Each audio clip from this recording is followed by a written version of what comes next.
Happy Friday, everybody, and welcome back inside the lab that is the Locked On Fantasy Hockey Podcast. Joined as always by my esteemed co-host, Mr. Steele Roden. It's your boy, Big Flip Livingstone.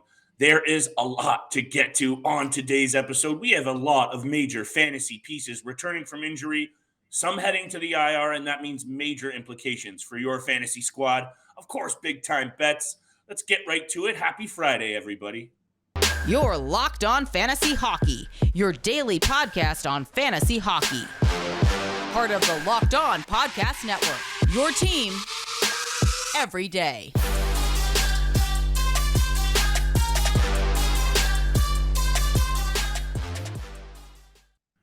You heard the music, and you know what time it is. It's time for the Locked On Fantasy Hockey Podcast, Friday edition. A spicy edition filled with all of the fantasy implications that you need to know for your team.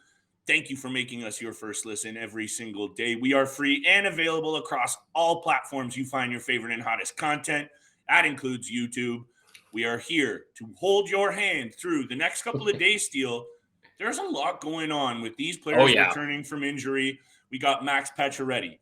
We have a big-time injury to Jake DeBrusk.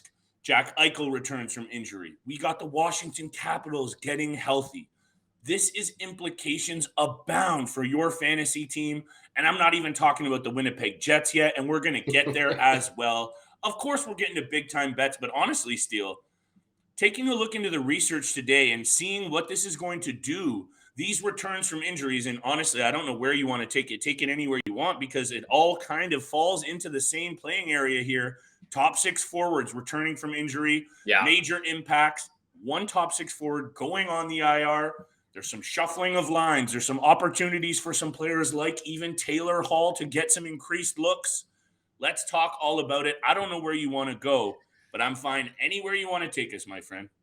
Well, I think that's where we should start with the Boston Bruins and Jake DeBrusk, the one player that's on our list that is heading to the IR, out 4 weeks with a hand and lower body injury. So he's struggling with two different injuries at the same time. But what a season DeBrusk has had so far. I a little bit of a side note, I dodged a bullet. I was trying to trade for DeBrusk a couple weeks ago.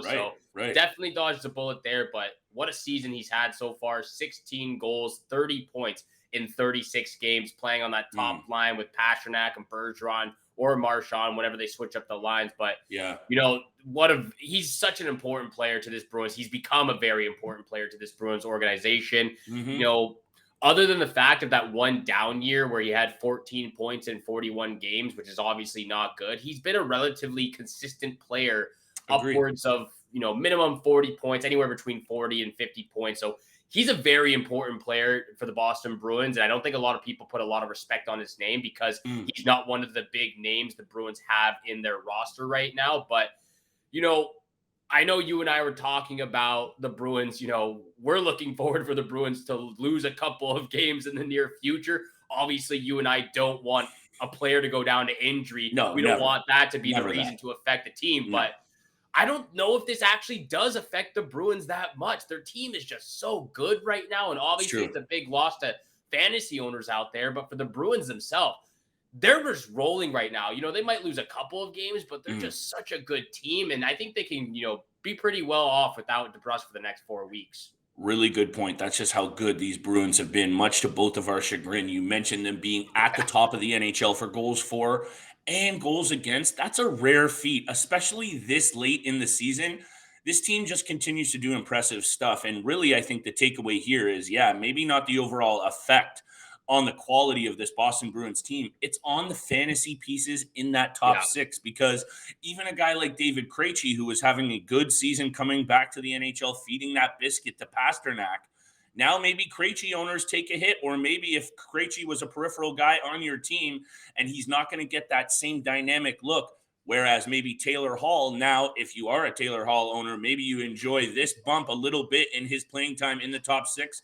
Also, I believe I read today, where did I read it? I think he's now, he's joining that top power play unit, Taylor Hall, filling in. DeBrusk is a valuable piece. And yes, that's confirmed. Hall has been getting rushes on that top power play unit, replacing Jake DeBrusk. If you can, go out there and take a little mini risk on Taylor Hall over the next couple of days, just while you see what happens, what develops with this Boston Bruins situation, Steele. And that's a nice little interlude because, look, you mentioned it. This might not really do too much to this Boston Bruins overall success. That's how good they've been. But the scenario unfolding with these other teams, Jets, Caps, and Yeah. Canes, maybe let's go to the Carolina Hurricanes next. Again, I don't know. There's just so many interesting spots to go to right now. Max Pacioretty comes back way ahead of schedule. I'd say at least a month we expected him to be out. Another month. That Achilles injury, I think it was an Achilles. I keep Yes, getting sir. confused with all Achilles. of these injuries. Thank you, Steele. This means big-time things for the pieces in the top 6 for the Carolina Hurricanes. Look, Seth Jarvis is, as much as I like to tout Seth Jarvis, he might be the guy on the outside looking in that top 6 now, but this means things for the Carolina Hurricanes. I peg Sebastion Aho as a big-time second-half breakout, and I think if Pacioretty gets thrown with Svechnikov and Aho, man, that line is going to go off. Yeah, I'm very excited to see Max Pacioretty back in action, playing in the NHL again. This is his third team throughout his NHL career, obviously with the Montreal Canadiens, Vegas Golden Knights, and now Carolina Hurricanes. But I'm very excited for Max Pacioretty, and I think again Seth Jarvis probably will be that guy that gets shuffled down a little bit down the lineup and playing less minutes to make room for Pacioretty, rightfully so, because or very quickly, just to interject, or he gets thrown out there with Martin Nicklas as well. That's definitely a possibility. There's a lot in the mix here, so I'm just excited for the Carolina Hurricanes. Same. And, I've been doing a lot of research on this Carolina Hurricanes team now and for the future as well. I'm looking at the salary cap for the Carolina Hurricanes. They have put themselves in such a great position for the future. It's actually unbelievable. Again, looking at the future, it's clear that either Anderson or Antti Raanta will not be back with the organization next year. Both are UFAs, I believe. Pacioretty and Stahl are UFAs as of next year as well. Pacioretty making $7 million, Jordan Stahl making $6 million. I don't think either of those guys would mind signing a little bit less money to remain with the Carolina Hurricanes. In the threat for a cup. Exactly. Jordan Stahl would definitely take a good point, lesser term deal or a lesser money term deal under $5.5 million because he's making $6 million right now. But he's a crucial part of that organization. I think the worst contract for the Hurricanes is Kotkaniemi at $4.82 million. All the way till 2029. But getting back to Max Pacioretty, he was on a pace, I believe, for a career year last year. He had 36 points in 39 games, something along those lines. He's 34 years old, but he's still not afraid to put his body on the line, block shots. He hits. He puts a ton of pucks on net.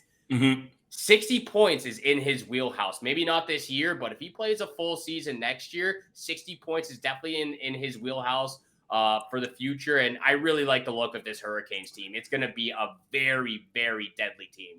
This is just the kind of addition where Patches has got it done in his career. He's not worried about stepping in and the pressure being on him or anything like that. And this is just really an intriguing situation that you have to keep your eyes on because he's also owned. I think when I checked, he's out there in a lot of ESPN leagues. I don't know the percentages, but it was like almost 50% in a lot of leagues still.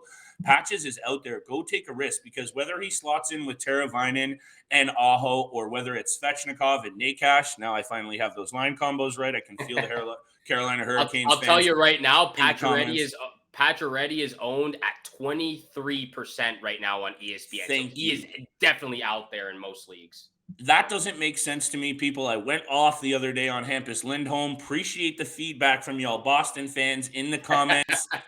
I'm going to go off against on Patches as well. This is just a sneaky little ad steal on such a good team. Oh, yeah. He's coming back to such a good situation.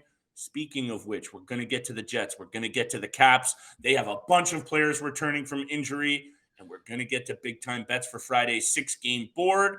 But I got to talk about my favorite treat after the holidays. It's Built Bar. You don't want all the fat and the calories, and you got to try Built Bar. After the holiday season is over, everyone's goal is to be a little healthier and eat a little better this season. Now, just like Steele and I, whether you want to go to the gym or not, you got to try Built because healthy is actually tasty. Seriously, it's delicious. It's good for you. Perfect for a resolution, goal, or whatever you want to call it. They're covered in Steele's favorite 100% real chocolate. That's right, real chocolate, and they come in unbelievably delicious flavors like churro, peanut butter brownie, coconut almond. Do I need to say more? I'll hit you with a couple more delicious facts. How about they're only 130 calories per bar, 4 grams of sugar, and a delicious whopping 17 grams of protein. Good for before or after the gym. And now you don't even need to go to Built.com to get your Built bars. You can go to Walmart or your local Sam's Club and pick one up right off the shelf. That's right. Head to the nearest Walmart today. Walk to the pharmacy section and grab yourself a box of delicious Built bars. You can pick up a 4-bar box of cookies and cream, double chocolate, coconut puff, whatever you want. Run to Walmart, Sam's Club, whatever you have you, or you can still go to Built.com to get the delicious latest flavors from Built. Thank you so much for making the Locked On Fantasy Hockey Podcast your first listen every single day. For your next listen, though, please go check out Locked On NHL Prospects, your daily podcast covering the next generation of hockey superstars leading all the way up to the NHL draft this summer, plus NHL draft ranking and top prospect comparisons for your favorite NHL team. Locked On NHL Prospects, available on YouTube and wherever you get your podcasts. And I'm definitely going to need to hit up the closest Walmart to myself and grab myself some Built bars. Absolutely delicious out there. Flip, if you don't mind, I'd like to start off with the Washington Capitals, because that is some major news for that club right now. Yes, it is. Tom Wilson and Nicklas Backstrom. Who would have thought Nicklas Backstrom would be even making a return this season, let alone playing hockey again? I thought he was actually going to retire, because that's a very difficult injury to come back from.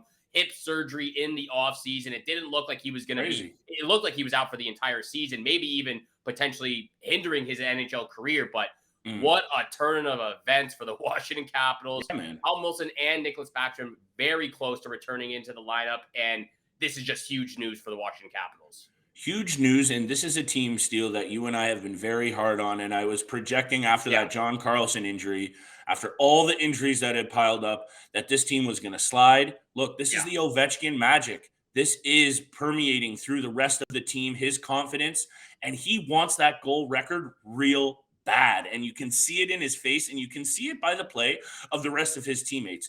By the way, I don't know if you saw the picture of this GOAT, Alexander Ovechkin, posing with the Montreal Canadiens moms. So the Habs, they do the mom and dad trips. They had all the moms in the building for the Habs game. He lays an absolute beat down on their boys, and he takes a photo with them after he posts a Hattie. Just an absolute legend. Sidebar completely.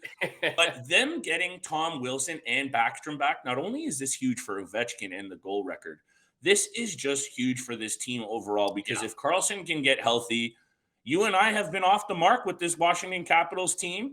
And I'll say this again about the line combinations, the options, the fantasy impact. Now you have probably those two players slotting back in with Kuznetsov, Ovechkin, and likely Oshie in the top 6.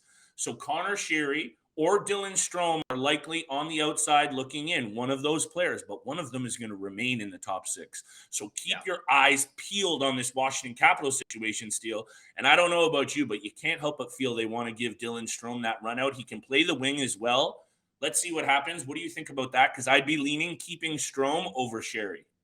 Yeah, I would definitely be keeping Strome over Sheary. Sheary has been very underrated this season. I believe he has 22 points. He's been pretty good on the season. Very good, but obviously if you're getting Tom Wilson and Nicklas Backstrom back, you're going to have to shuffle the lineups with some of those bottom 6 forwards who made their way up to the top 6. But like you said, this is absolutely incredible what Washington's been able to do. The fact that they're in a wild card spot right now, playing without Backstrom, Wilson, Brown, Hagelin, and now John Carlson is outstanding. The fact that they're in and Charlie Lindgren, the backup, has had to be in there. He has been incredible in the absence of Darcy Kemper when he was injured. But again, I am really I'm just mind boggled that Backstrom's able to jump back into this Washington Capitals group. I agree. After hip surgery, that's a serious injury to go through. And to me, he was one of my favorite players growing up watching. I loved watching him. I actually thought, this is just me, but he's one of the best passers I've ever seen in my life. I'm only 23 years old, so I haven't been around for a long time, but I love the way he passes the puck. Nothing is, everything he makes everything seem so simple. Nothing's too fancy for him. Seamless. It's seamless. Threading the needle, getting the job done, helping Ovechkin a lot throughout his year. Get to this, trying to break Gretzky's record right now, hopefully soon. And it helps when you're feeding the puck to that guy a little bit. Exactly. And I know Ovechkin really wants his best teammate back as well. So this is going to be awesome to see Backstrom back in the Capitals jersey, as well as Tom Wilson. To me, as well with Backstrom, Tom Wilson is just one of those guys who always seems to get away from me in the fantasy draft. Right when I'm about to snag him up, somebody takes him away a couple picks away from me, or a couple picks before me. And Wilson's just one of those guys that he does a lot of everything. He's a consistent. Yes, he's a very consistent, 40 to 55 point person now. He's definitely developed his game over the last few years. Obviously, the hits and penalty minutes, if you're in a banger league, are huge. But again, now that he's adding that top point production as well in the top 6 group, he's become a lethal fantasy owner when he is healthy. So very happy to see Backstrom and Wilson back in the lineup very soon. There is a lot of really good teams at the top of that Eastern Conference, and there's going to be a lot of teams left on the outside looking in just by sheer numbers, Steele. And, you made a bunch of really good points there with Backstrom. Let's see what Ovechkin can do with his wheelman back beside him, his wingman. That's really one of those things to keep an eye on, aside from who else is going to get a shot in that top 6. Before we get to big-time bets to close the show, though, speaking of a resurgence into your top 6, Nikolaj Ehlers and Blake Wheeler and Cole Perfetti, who's missed the last few games, are all going to be back in the lineup for the Winnipeg Jets as of tonight. I'm going to mention that when it comes to my bets in a few minutes, but this Winnipeg Jets team has already impressed so far this season, Steele, and now they're going to be fully healthy for the, whatever offense is going to be fully healthy for the first time this season, and I think you should really see what the quality of this Winnipeg Jets team is. Someone tells me they're going to start popping off and scoring goals, so keep an eye on what's going on in Winnipeg, just from an offensive standpoint, if nothing else. Look, I have been waiting for this moment for a very long time. Nikolaj Ehlers has been on the IR since the beginning of the season for me. I've been waiting for this moment. It's almost enough to make a grown man cry. I'm on the edge of tears right now. But look, this man's is about to go pop off in the second half of the season. 40 points in 42 games. Maybe a little bit of an exaggeration there. But I love Ehlers. He does a ton of everything. Goal scoring, passing ability, a ton of shots on net. I really like that he's back in the lineup for the Winnipeg Jets, as well as their former captain, still leader on the team, Blake Wheeler, back in action. He's 36 years old now. He's been out for the last 3-4 weeks, I believe it is. But again, another guy that's very crucial to this organization. Just 4 years ago, I didn't know this, but just 4 years ago, he put up 91 consecutive back-to-back points, which is incredible.